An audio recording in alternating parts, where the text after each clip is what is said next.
So look at Anthony Ryder from South Lyon, Michigan, recently selected as the Lions 2020 Fan of the Year. He has a passion about sports broadcasting. With the 112th selection in the 2021 NFL Draft, the Detroit Lions select Amon-Ra St. Brown, wide receiver, USC. One pride, baby! Yeah!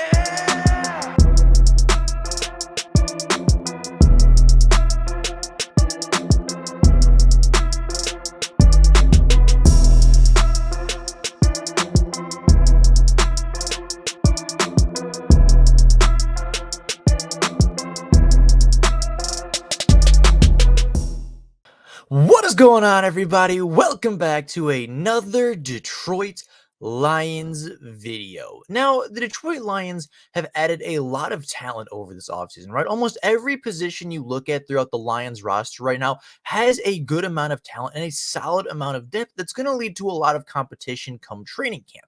Now, the Detroit Lions have already completed their first round of OTAs, and the second round of OTAs actually start today, as we're going to see even more players competing for position battles and competing for playing time, as well as a spot on this Detroit Lions roster.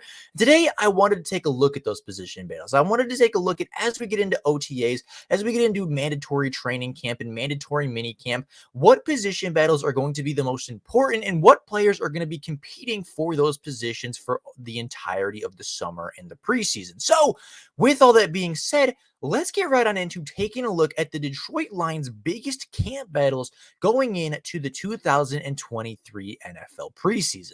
Now, starting off, I think that the boundary cornerback is going to be one of the biggest battles in the preseason. And I think it's going to come down between Cameron Sutton, Emmanuel Moseley, and Jerry Jacobs, right? Jerry Jacobs, once he got healthy, was a starting cornerback for the Detroit Lions last year. And despite not getting an entire training camp, despite not getting the first several weeks of the NFL season, Jerry Jacobs quickly ascended into the starting cornerback role and ended up even replacing former first-round pick Jeff Okudah as the starting number one boundary cornerback. Jerry Jacobs has been a fan favorite ever since he stepped on the field. He has been a really good playmaker for the Detroit Lions. However, this offseason, they made a decision to go add more talent, right? They made a decision to go acquire Cam Sutton and Emmanuel Moseley through free agency and offered them as competition for Jerry Jacobs for that starting boundary role. Now, so far during the first rounds of OTAs, Jerry Jacobs and Cam Sutton have been the boundary cornerbacks, while Emmanuel Moseley is slowly returning from his torn ACL a season ago. However, I do believe Emmanuel Moseley will eventually get healthy and compete for that cornerback one role, and that's going to be a really key competition as to who is starting on the boundary for the Detroit Lions after struggling so often in the secondary a season ago. Now, taking a look at the three cornerbacks statistically, Cam Sutton, the newest free agent and the player that just got a 3-year, $33 million contract, last year allowed just 47.9 completion percentage for 388 yards, walking away with 3 touchdowns, but did allow 4, walking away with 3 interceptions, but allowing 4 touchdowns on the season. In comparison, last season for the Detroit Lions, Jerry Jacobs allowed a 53.3% completion percentage against him for only 358 yards, 1 touchdown or 1 interception, but only allowing a single touchdown through the air. And then Emmanuel Moseley, through his last 16 games dating back to 2021, has allowed a 59.7% completion percentage, which is worse than the other 3 cornerbacks, but allowed just 478 yards, walking away with 2 interceptions and not allowing a single touchdown, dating all the way back to week 1 of the 2021 NFL season. Emmanuel Moseley has been one of the most underrated cornerbacks in the NFL for a long time, and now he's walking into a situation competing with Cam Sutton and Jerry Jacobs for a starting cornerback role. Now, I think all 3 of these players are going to see a lot of playing time. I think all 3 of these guys are going to rotate, and they're all going to get an equal opportunity to play against number 1 wide receivers. But if I had to guess, I would guess that Jerry Jacobs makes it as cornerback 1. I think he is the most familiar with the Aaron Glenn system. I think he's exactly what the Detroit Lions like in their cornerback group.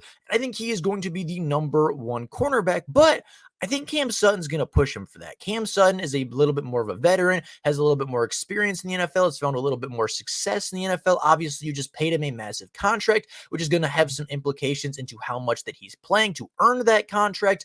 And I think that they're going to compete for cornerback 1 and cornerback 2. But come week 1 of the NFL season, I do believe that those will be the starting 2 boundary cornerbacks for the Detroit Lions, with Emmanuel Moseley potentially coming in at the boundary if Cam Sutton moves into corner or if he moves into the slot, or just potentially on cornerback rotation or nickel sets, or if there's 4 wide, or, there's a lot of different opportunities for Emmanuel Moseley to see the field. And I think he will, but I do think that Cam Sutton and Jerry Jacobs are going to win that cornerback 1 and 2 spots, as they are going to have a little bit more time in camp and they're going to get a little bit more experience in the Aaron Glenn system before Moseley can officially start practicing and kind of get caught up to speed like the rest of them.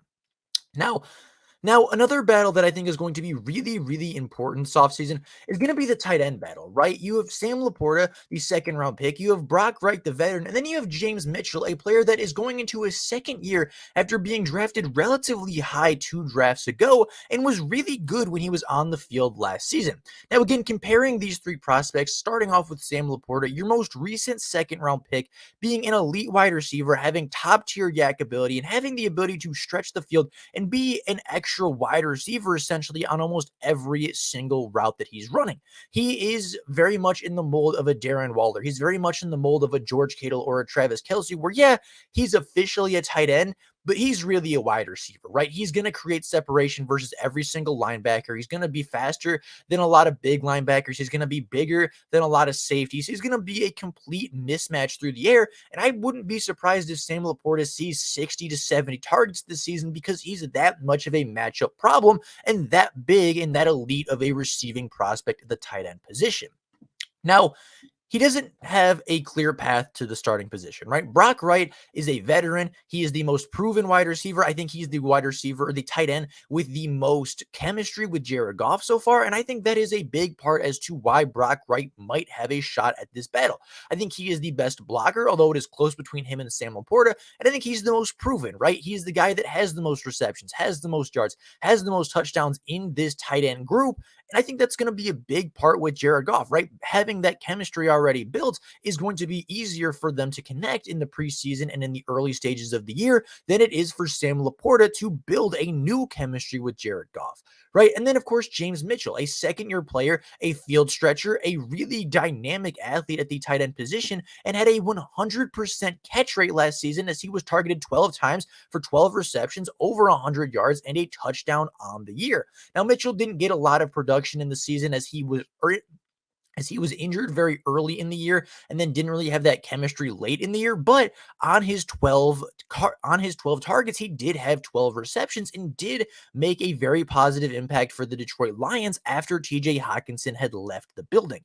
Now, again, like the cornerbacks, I think all 3 of these players are going to get time. I would not be surprised if the Lions run a lot of 12 personnel, if they've even run 13 personnel at some points to run the football in kind of in goal line situations, short yardage situations. If they have 3 tight ends on the field at the same time, or if they move Laporta to wide receiver and then have Mitchell and Wright on the traditional tight end roles, right? I think that they're going to see a lot of different players and a lot of different tight ends get playing time this season. And you could even throw Shane Zylstra into this tight end mix, because last year he was a really good receiver for this team, right? There are so many different roles that the tight ends can play. And for a quarterback like Jared Goff that really likes his tight ends, a quarterback that really relies on his tight ends in sticky situations, I think that this tight end battle is going to be crucial to the Detroit Lions' success. If Sam Laporta turns out to be a top 10, top 15 tight end in the NFL, if he turns out to be even half of what George Kittle is or what Travis Kelce is, I think he's going to win the job. But if he's a little bit slower to build that connection, I think Brock Wright could have a big role early and potentially just have the trust of the coaches for being there for a long time. And again, James Mitchell, they clearly have some faith in him as they drafted him coming off a torn ACL, and they really like him as a young developmental tight end as well. Now, the last position I want to talk about today is depth wide receiver. As the Detroit Lions have a lot of guys at the top, right? They have St. Brown, they have Williams, although he will be suspended to start the season. They have Marvin Jones, they have Josh Reynolds, they have Khalif Raymond.